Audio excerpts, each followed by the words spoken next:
Today, ang pag-aaralan natin is about simplifying radicals. The simplified form of a radical expression, it requires 1. No prime factors of a radical that has an exponent equal or greater than the index. So, walang exponent na mas mataas kesa sa index. Number 2, no radicand contains a fraction. Hindi maaari na may fraction sa loob ng radical sign. And 3, no denominator contains a radical sign. Hindi maaari na may radical sign sa denominator. So the first method to simplify radical expression is to remove perfect nth powers. And when we say removing, it means that we break down the radicand into perfect and non-perfect powers and apply the property nth root of AB is equal to nth root of A multiplied by nth root of B. So let us have an example. So first, let us have square root of 16 x squared y raised to the 4th power. Ang kailangan natin gawin is magkaroon ng exponent na kapareho ng index so that we can cancel it out. So, ang una muna natin gagawin is to rewrite 16. Since yung 16 ay perfect square, we can write it as 4 squared. Meaning, 4 times 4, that is 16. So, pwede natin siyang isulat as 4 squared. And then, yung exponent ng x is 2, kaparehas na nung index, so kukopyahin na lang natin yung x squared. And then, for y, pwede natin i-divide yung exponent ng y dun sa index. Pero, ang gagawin ko, kukunin ko yung factors ng 4 na may 2. So, that is y raised to 2 times 2. Meaning, 2 times 2, we have 4. Para makita natin na yung exponent nila is pare-parehas 2. So, since kaparehas na ng exponent yung index, we can now cancel it out.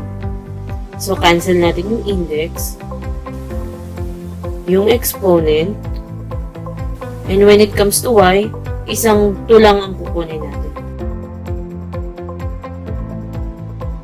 So, since we already cancel it out, yung mga naiwan na lang ang kukopyahin natin. So, we have 4x, y squared. So, our answer is 4xy squared. Another example is cube root of 27, a raised to the 9th power, b cubed. So, same process, kailangan yung exponent natin maging kagaya ng index. So, first, i-rewrite muna natin ulit yung 27. So, 27, we can rewrite it as 3 cubed. Meaning, 3 times 3 times 3, that is 27. And then, hahanap tayo ng factors ng 9 na may 3. So, it will be a raised to 3 times 3. Kasi 3 times 3, that is 9. And then, since yung exponent ng b ay kaparehas na nung index, copy na lang natin yung b cube. And now, we can cancel it out kasi parehas na yung index at yung exponent. So, we can cancel it out, cancel the index, cancel the exponent, and then dun sa a, isang 3 lang ang kukunin natin, so cancel, and then yung exponent ng b. So, yung mga naiwan, yun na lang yung kukopyahin natin. So, we have 3a cube b.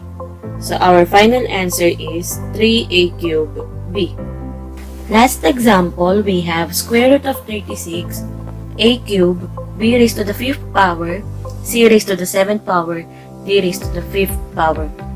So, kung titignan natin yung exponent, hindi siya divisible by the index. So, kapag hindi divisible by the index, ganito yung gagawin natin. We're going to have 2 radical sign. And then, simplify muna natin yung 36. So, yung 36, we can write it as 6 squared. Kasi 6 times 6, that is 36. Next, dun sa a cube, since yung 3 ay not divisible by 2, kukuha lang tayo ng dalawa dun sa exponent natin. So, we're going to have a squared. So, kapag kumuha tayo ng dalawa dun sa exponent na 3, may magsosobrang isa. So, yung sobra, dito natin lagay. So, we're going to have a squared multiplied by a. So, kapag ang exponent ay 1, hindi na sinusulat. And then, yung b, ilang 2 ang makukuha natin sa b? So, since ang exponent nun ay 5, makakakuha tayo ng dalawang 2. So, i-rewrite natin siya as b raised to 2 times 2. Tapos, yung sobra, dito natin lalagay. And then, dun sa c, makakakuha tayo ng tatlong 2. So, isulat natin siya as c raised to 3 times 2. So, 3 times 2, that is 6. May sobrang isa. So, lagay natin yung isa dito. And then, dun sa D, makakakuha tayo ng dalawang 2. So, 2 times 2, 4. So, may sobrang isa. And then, since meron tayong mga exponent na 2, kaparehas ng index, cancel natin. So, cancel it out. Cancel, cancel. Dun sa B, isang 2 lang. And then, dun sa C, yung 2. And then sa D, isang 2 lang ulit. So, lahat ng naiwan, yun lang yung kokopyahin natin. So, we have 6A B squared C cubed D squared. And then, copy na lang natin tong square root of ABC. Square root of A, B, C, D. So, yung final answer natin is 6ab squared c cubed d squared square root of abc. Second method on how to simplify radical is by reducing the index to the lowest possible order. So it means that we need to express the radical into an expression with a rational exponent, then simplify the exponent and apply the property. So, para mas maintindihan natin, let us have an example. So, we have 6th root of 8. So, yung 6, mataas na index. So, kailangan natin pababain yung index niya. So, first, ang gawin natin, i-rewrite muna natin yung 8. So, yung 8, pwede naman natin siyang i-rewrite as 2 cubed. Kasi 2 times 2 times 2, that is 8. And then, since ang exponent natin ay 3, kailangan yung index natin maging kagaya ng ating exponent. So, hanap tayo ng factors ng 6 na may 3. So, that is 2 times 3. So, pwede natin siyang isulat as square root, cube root of 2 cube. So, alam naman natin na may 2 dito sa index. Pero dahil 2 siya, hindi na natin siya sinusulat. So, 2 times 3, that is also 6. So, since yung index sa loob ay 3, kaparehas ng exponent, pwede na natin siyang i-cancel. So, ang magiging answer na lang natin is square root of 2. So, that is our final answer. Another example is 20th root of 32x raised to the 5th power. So, first, i-rewrite muna natin ulit yung 32. So, yung 32, pwede natin siyang isulat as 2 raised to the 5th power. And then, copy lang natin yung x raised to 5. So, bakit 2 raised to the 5th? Kasi, pag minultiply natin yung 2 sa sarili niya ng 5 beses, 32 ang lalabas. And then, since ang exponent natin ay 5, kailangan humanap tayo ng factor ng 20 na may 5. So, that is 4 times 5. So, pwede natin i-rewrite yung index as 4th root of 5th root of 2 raised to 5 x raised to 5. Kasi 4 times 5, 20 pa rin naman. So, yung 20, i-rewrite natin as 4 and 5. So, since yung index sa loob ay kaparehas na ng exponent, pwede na natin siyang i-cancel. So, ang may iwan na lang is fourth root of 2x. So our final answer is fourth root of 2x. Another example is 6th root of 49 a squared b squared. So again, first thing na gagawin natin is i-rewrite natin si 49. So we're going to have 6th root of 7 squared. Kasi 7 times 7, that is 49. And then copy lang muna natin si a squared, b squared.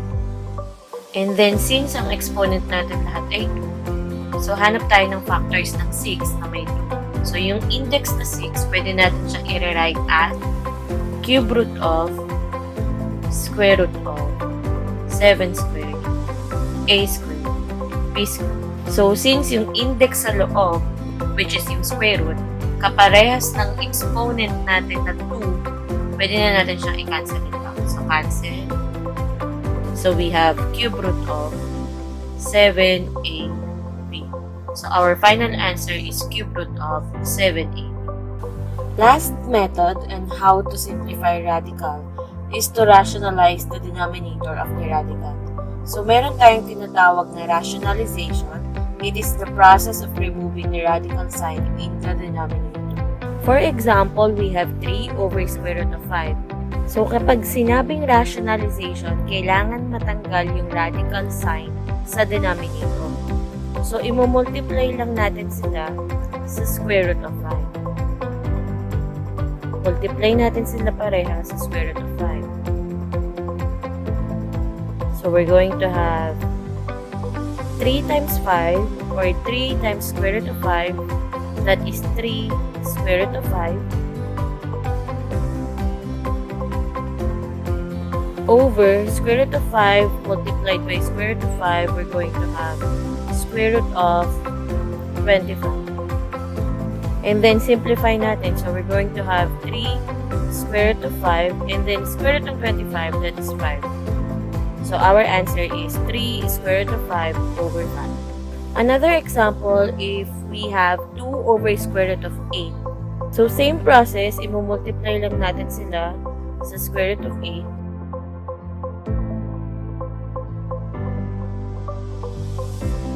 Let us multiply. So we're going to have 2 square root of 8 over square root of 8 times 8, so that is 64. And then simplify.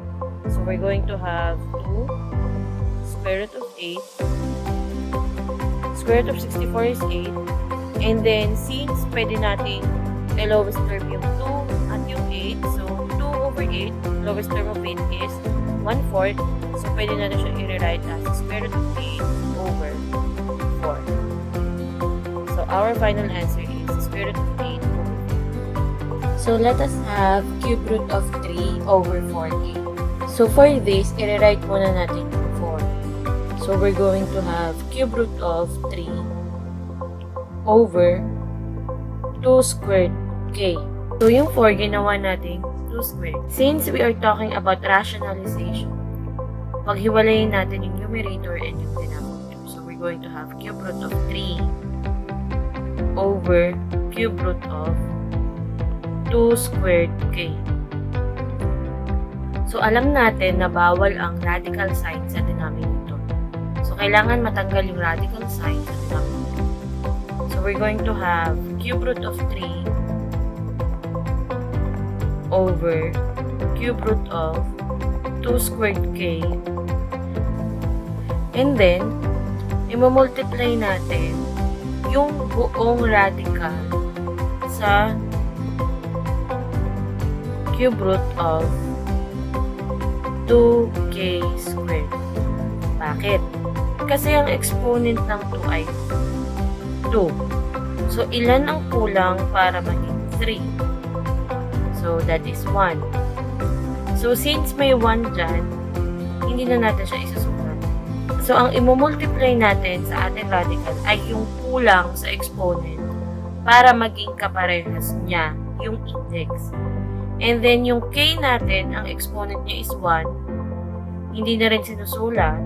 So, ilan ang kulang dun sa 1 para maging 3? So, 2. Kaya, ang ating imumultiply ay cube root of 2k squared. So, kung ano yung i-multiply natin sa denominator, yun din yung i-multiply natin sa numerator.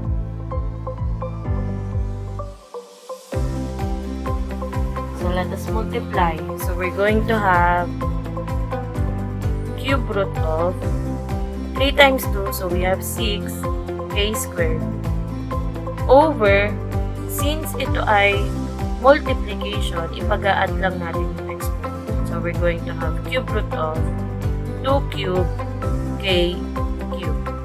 So, since yung index at exponent ay magkaparehas, cancel na naman. So, mawawalan na tayo ng radical sign sa denominator. So, our answer is cube root of 6k squared over 2k.